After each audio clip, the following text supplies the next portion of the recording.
देश तब तक आगे नहीं बढ़ सकता जब तक वो अपने इतिहास, अपनी विरासत, अपनी संस्कृति, उनके प्रति अगर वो गर्व करना नहीं जानता है।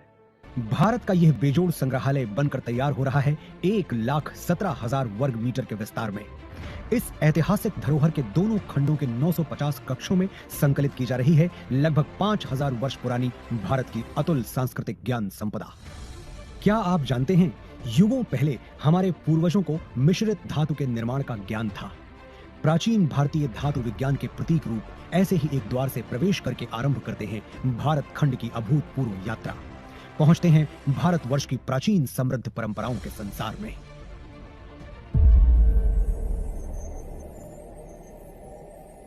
आश्चर्य होता है कि युगों पहले भारत में सुनियोजित नगर व्यवस्था विकसित हो चुकी थी।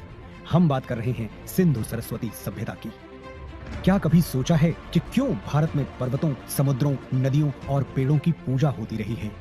क्योंकि हजारों साल पहले भी हमारे विद्वान जानते थे कि जिन पंच तत्वों से सृष्टि का निर्माण हुआ, उन्हीं से सभी प्राणियों की रचना हुई। हजारों वर्ष पूर्व भारत की चारों दिशाओं में पीठों की स्थापना की गई थी, जिसने पूरे राष्ट्र को एक सूत्र में बांधा था। वेदों, उपनिषदों में केवल आध्यात्मिक ही नहीं, राजनैतिक, सामाजिक, आर्थिक, ज्योतिष और विज्ञान जैसे सभी क्षेत्रों का ज्ञान समाहित है। यही नहीं, ऋग्वेद में त्वचा रोग विशेषज्ञ विदुषी अपाला का वर्णन मिलता है। सुश्रुत की शल्य चिकित्सा, चरक के सिद्धांत और पतंजलि के अष्टांग योग की प्रासंगिकता हैरान करने वाली है। विश्वविद्यालयों का प्रचलन भारत में 2000 वर्ष से भी पहले से था।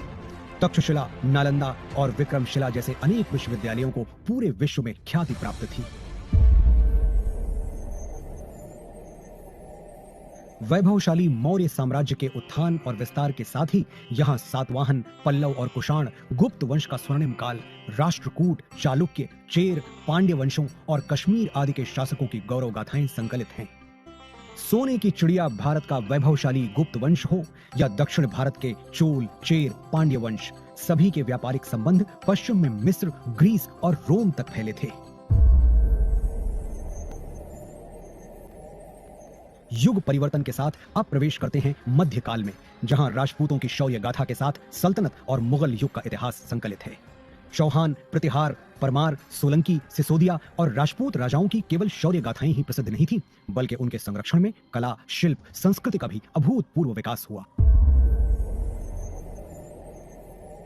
राजपूतों, मराठों और मुगल शासकों के ही युग में उत्तर पूर्वी भारत में अहोम शासन और दक्षिण में विजयनगर साम्राज्य का समृद्ध वास्तुशिल्प देखते हुए होयसल, यादव, मराठा शासकों का इतिहास देखते हुए अगले पड़ाव की ओर बढ़ते हैं।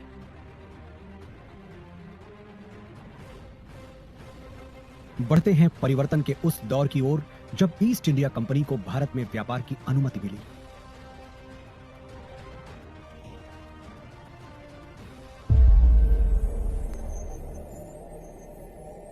पांचवें जोन में देखिए कैसे प्लासी और बक्सर की लड़ाइयों के साथ शुरू हुआ औपनिवेशिक शासन का विस्तार।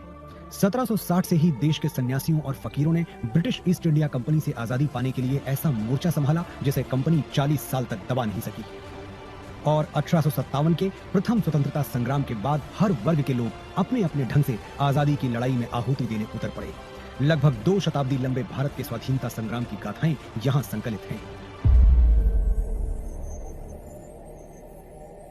वर्षों के संघर्ष के बाद भारत की आजाद हवा में स्वतंत्रता का तिरंगा लहराया। सच है कि स्वतंत्र भारत के आगे अनेक आर्थिक, सामाजिक चुनौतियां थीं।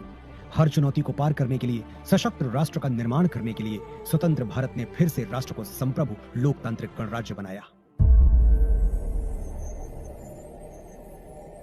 विज्ञान और प्रौद्योगिकी में आधुनिक भारत नई ऊंचाइयां छू रहा है, नई दिशाओं में नव प्रयोगों से नए आयाम तय कर रहा है।